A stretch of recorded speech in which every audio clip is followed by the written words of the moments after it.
এরপর ফোন পকেটে নিয়ে দাঁড়িয়ে রইল। 1 মিনিটের মধ্যে কেউ একজন এলো। ঘরের ভেতরে দরজা খুলে বারান্দায় এসে গেটে দাঁড়ালো। কল্পনায়ও ছিল না, স্বপ্নেও ভাবতে পারেনি আজ এই পুরুষটার সাথে সাক্ষাৎ করবে সে। হতভম্ব হয়ে গেট খুলে দিল, কিন্তু সাবধানে আব্রাহাম ভেতরে প্রবেশ করলো। গেট আলগোছে লাগিয়ে মেহেরিনের হাত ধরে ভেতরে চলে এলো। রুমে ফিরে দরজা লক করে দিল। মেহেরিন হঠাৎ ঘুম ভাঙায় বেচারি ঘরে আছে, কিছুই বুঝতে পারছে না। আব্রাহাম শরীর থেকে হুডি খুলে নিল। নিচে কিছু নেই। হুডি খোলাতে উন্মুক্ত লোমশ চওড়া শক্তপোক্ত বক্ষদেশ মেহেরিনের দৃষ্টিচর হলো। গলার নিচের দিকে লাল লাল আঁচড় দেখে গতরাতে কিছু মধুময় মুহূর্ত মানুষ্য পটে ভেসে উঠল। লজ্জা লজ্জিত ভীতু মেহেরিন মুখ লুকাবার আশ্রয়টা পায় না। কি করবে না করবে ভাবতে ভাবতে হাত চলে যায় চোখের ওপর। 2 হাতের তালু দিয়ে চোখ আড়াল করে দাঁড়ায়। আব্রাহাম হুডি হাতে নিয়ে মাত্র চুল ঠিক করায় মনোযোগ দিয়েছিল। তবে সামনে দৃষ্টি পড়তেই সাথে সাথে বোকা বনে গেল সে। তীক্ষ্ণ দৃষ্টিতে তাকিয়ে নিস্তেজ গলায় বলে উঠল, হোয়াট? মেহেরিন মাথা এদিক ওদিক নাড়িয়ে কিছু না বোঝালো। তবে আব্রাহাম মানল না। নিজের শরীরের দিকে তাকিয়ে ফের মেহেরিনের দিকে আর চোখে চাইল। এরপর হাতের হুডিটা চেয়ারে রাখলো। আরো 2 কদম সামনে এলো। মেহেরিনের একদম নিকটে দাঁড়িয়ে মেয়েটার কোমরে এক হাত রাখলো। ঝট করে নিজের দিকে টেনে নিল। তবুও মেহেরিন চোখের ওপর থেকে হাত সরালো না। আব্রাহাম বলল, হাত নিচে করো। মেহেরিন সাথে সাথে হাত নামিয়ে নিল। শরীরটা কেমন কাঁপছে ক্ষণে ক্ষণে। আব্রাহাম অনেকটা ঝুঁকে মেহেরিনের কপালে আলতো করে ঠোঁট ছুঁয়ে দিল। মেহেরিন আব্রাহামের উন্মুক্ত বুকে হাত ঠেকিয়ে বলল, আমার কেমন লাগছে? কেমন জানি না। আব্রাহাম আরো ঝুঁকে যখন মেহেরিনের গলায় মুখ ডুবিয়ে দিল, তখনই মেহেরিন চমকে উঠল। আব্রাহামের বুকের ওপর রাখা হাত আপনা আপনি ঘাড়ে চলে গেল। শক্ত করে খামচে ধরতে পারল না, শরীরটা যেন অবশ হয়ে এলো। আব্রাহাম বউয়ের ঘাট থেকে টুপটাপ বৃষ্টির ন্যায় চুমু খেতে খেতে থুতনিতে এসে থামল। ঠোঁটের কোনায় ঠোঁট ছুঁয়ে দিল বেশ কয়েকবার। মেহরিন এক পর্যায়ে এসে আব্রাহামের চুল খামচে ধরল। আব্রাহাম সঙ্গে সঙ্গে বউয়ের অধরে হামলা করল।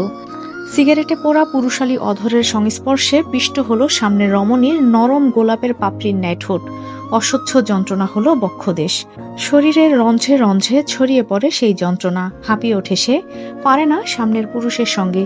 এক সময় স্থির হয়ে থাকতে পারল না এক স্থানে। মানুষটার দানবীয় হাতের বন্ধনে মুখটা শক্ত করে ধরে বিছানায় নিয়ে ফেলল শরীর। গলার ওড়না খুলে দূরে ফেলতে মেহরিন দম বন্ধ করে রাখল।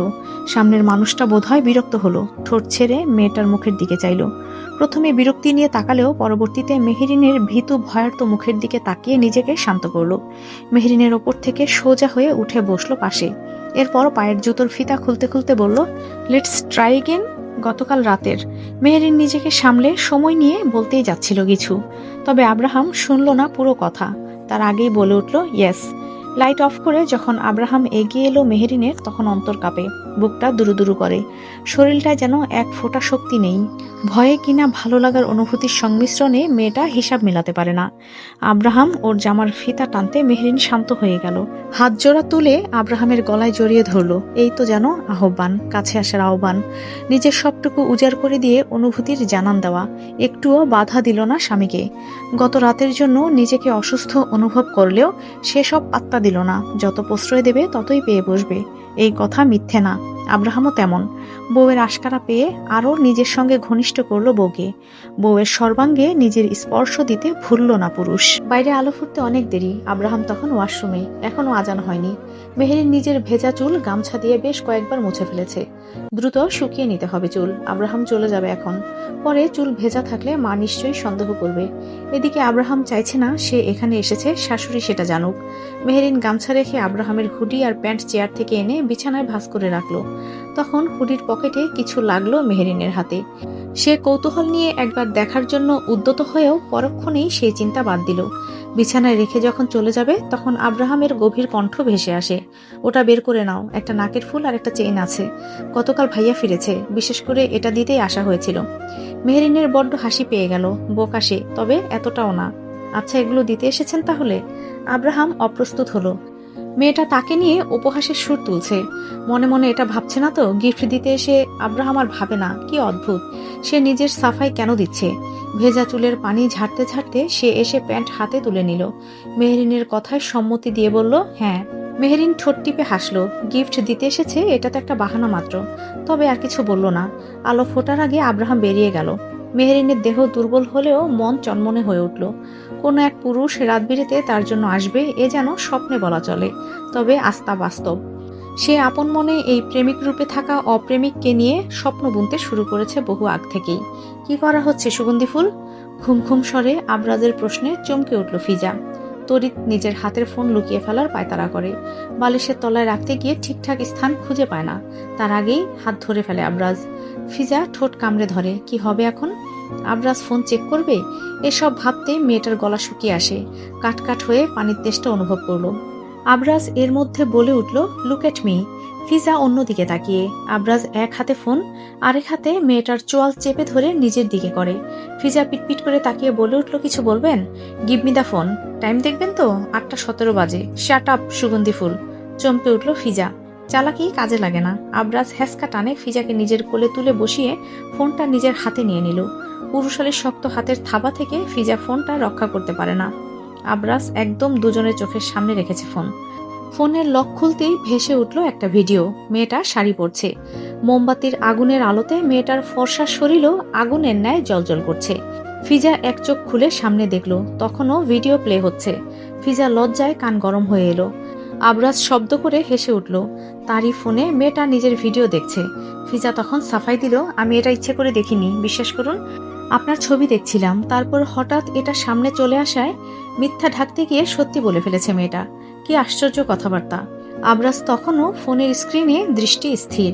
হিমশীতল চাহনিতে দেখতে থাকে কোমরে শিফন শাড়ির হাতে কুচি গুজতে থাকা ফর্সা হাতটার দিকে। ফর্সা কোমরে একটা তিল জলজল করছে। আবরাজ সেটার দিকে ঘোর লাগা দৃষ্টিতে তাকিয়ে দেখে। ফিজা নিজেকে বড্ড অসহায় লাগে। আবরাজ ফোনটা রেখে বউয়ের বাঁকানো কোটি দেশ হাত ছুঁয়ে দিল। মেয়েটার নরম তুলতুলে শরীরটা শক্ত পুরুষালী পুরুষের হাতে বন্দি করে নিল। হিমবাহের ন্যায় শীতল কণ্ঠে বলে উঠল, I need some first morning kiss. মেয়েটার শরীর ঝিমিয়ে আসে, কথার খেই হারিয়ে যায়। রাতে এত পাগলামি করেও আবার এখন শুরু করেছে। ফিজার শরীরটা ব্যথায় যেন টনটন করছে। আবরাজের হাতের বাঁধন দৃঢ় হয়। চোয়াল চেপে ধরে মুখ এগিয়ে আনে ফিজার। শক্ত পুরুষালী ঠোঁট দ্বারা চেপে ধরে নরম ঠোঁট। একসময় গলা থেকে ঘাড়ে এসে নামে, সেখানে দাঁত দিয়ে কামড়ে দিয়ে তবে ছাড়ে ফিজাকে। ফিজা কিছু বলে না। আবরাজ হাসকি আওয়াজে বলে, তোমার নেশা আমার সর্বাঙ্গে ছেয়ে আছে। তোমাকে দেখলে আমার নিজেকে মাতাল মাতাল লাগে সুগন্ধি ফুল। পারফিউমের মাতাল করা সুবাসে ফিজার ঘোর লেগে যাচ্ছে। আবরাজ ততক্ষণে ওয়াশরুমে চলে গেছে। ফিজা তখনও বসে আছে। গায়ের স্কার্ফটা টেনে ভালো করে গায়ে জড়িয়ে নেয়। আবরাজ শাওয়ার নিয়ে একেবারে বেরিয়ে এলো, পরনে একটা টাওয়াল মাত্র। চুলগুলো থেকে টপ টপ করে পানি ঝরছে। ফিজা অন্যমনস্ক হয়ে কিছু ভাবছিল। পানির ঝাপটা মুখে পড়তে চমকে উঠল কিছুটা। তড়িতে সামনে দৃষ্টি ফেলে দেখল নিজের ব্যক্তিগত পুরুষটা দাঁড়িয়ে আছে সামনে।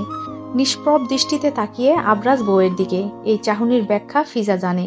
সে সব অগ্রাহ্য করলো আপাতত, বরং বালিশে হেলান দিয়ে বসে নিজের গায়ের পোশাক ঠিকঠাক করতে করতে আবরাজকে স্বাভাবিকভাবেই জিজ্ঞাসা করলো, এখন কোথায় যাচ্ছেন আপনি?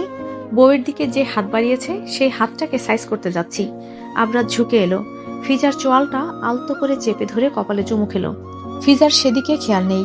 আবরাজের কথায় মেয়ে কিং কর্তব্য বিমূঢ়। অস্ফুটে মুখ দিয়ে বেরিয়ে আসে, জুনায়েদ। আবরাজের আলগোছে চোয়াল চেপে রাখা হাতের বাঁধন দৃঢ় হলো। বিছানায় এক হাঁটু রেখে ফিজার কোমরের নিচে এক হাত রাখলো।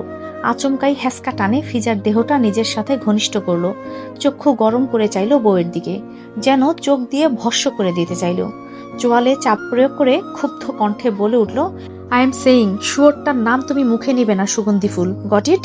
এহেন কঠোরতায় ফিজার দেহ মন কম্পিত হলো। চোখ পিটপিট করে তাকাতে আবরাজ ওর গলার দিকের টপসটা আবারও টেনে নামিয়ে নিল। ফিজা আর চোখে একবার সেদিকেও দৃষ্টিপাত করে, তবে টু শব্দটা করে না।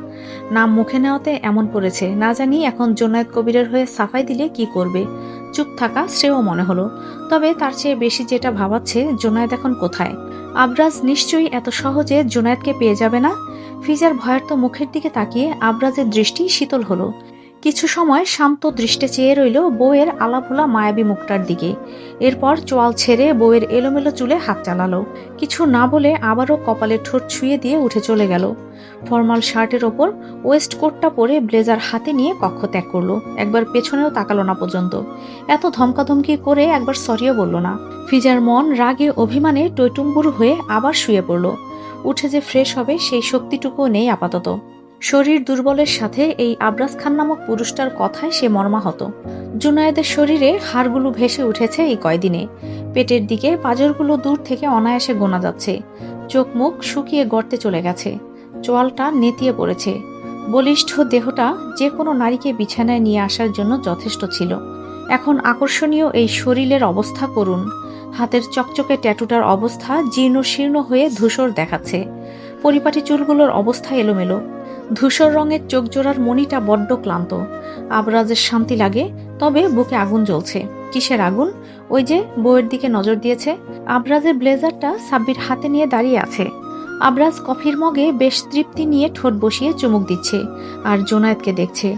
মানুষ একবার ভুল করলে ক্ষমা করা যায়, ছাড় দেওয়া যায়, কিন্তু কতবার সেই মহান ব্যক্তির রোল প্লে করা যায়? আবরাজ যেন ক্লান্ত। জীবনে কখনো যা সে করেনি, বউয়ের কথা ভেবে ভেবে সেভাবে চলার চেষ্টা করছিল।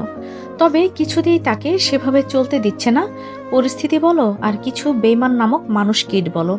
জোনায়েদ তবুও একটু নুয়ে পড়েনি।